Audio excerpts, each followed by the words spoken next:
sat strapped in, safety's off, waiting for the punch, waiting for death.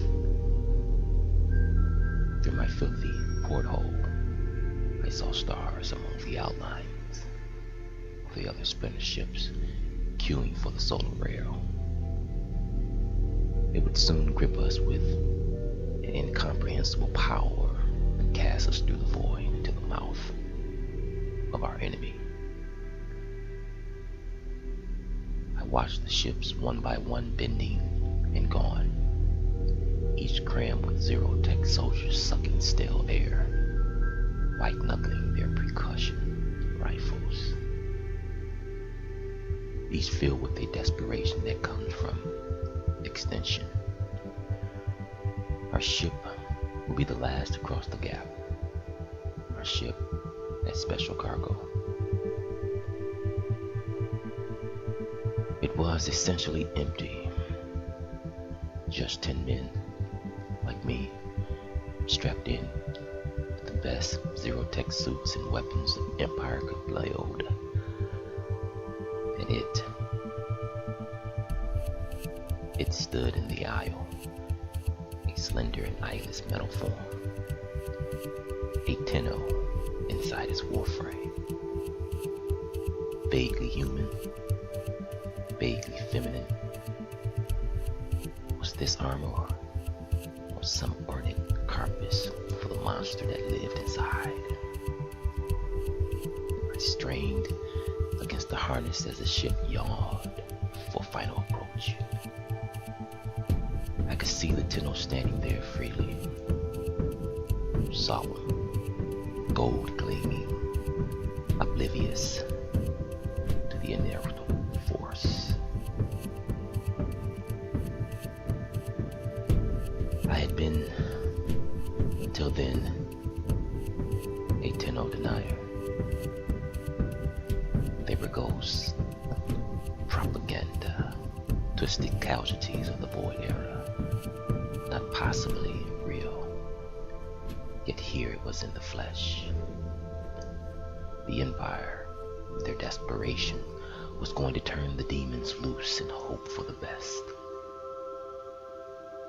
Who did we fear more? The enemy or this monster? We had our safeties off. Could we trust it? Then it didn't matter anymore. The punch came, and our windows became blinding. We could see again our ship was somewhere else, shattered and dead in an instant. My lungs were flattened, eyes full of death. Ship debris glittered like a night snow. The alien blue star was dark and blinding beyond us. The countless articulating worm ships of our enemy ringed in glowing discs, undulating, and heat bursting the surviving soldiers like me. This is where I died. I was in our disc, sweeping over my right and settling my blood on fire. My vision flattened, the hearing muffled and buzzed. I could feel the side of my face going slack and wet. I was dying in a dream. I saw a bright spot blurring and weaving toward me. I felt a tug toward it from the metal clasps on my suit. It reached me, rising up, a gleaming beast, a plum of golden wings rising, unfolding behind it. An angel. It snatched me from my death. I could feel my lungs feel as it wrapped me in its wings. Its void shield shimmered blue, strained under the enemy beams. I felt a suddenly tug of acceleration. I closed my eyes and held on to it like a child. I awoke on the floor, the sting of crisping flesh on my face and side, It was standing over me, the wings gone. I heard the cracking of weapons echoing down the corridor.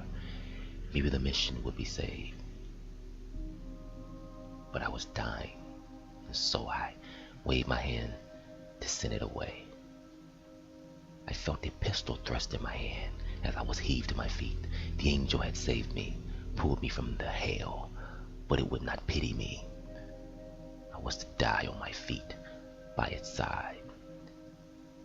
I turned my good side toward the gunfire and raised the gun. It nodded. Its outreached, outstretched metal hand surged, pulsing in ancient shapes as blue shimmering around me. It turned, drawing its blade, and together we surged headlong into the hailstorm of death and fire that awaited us.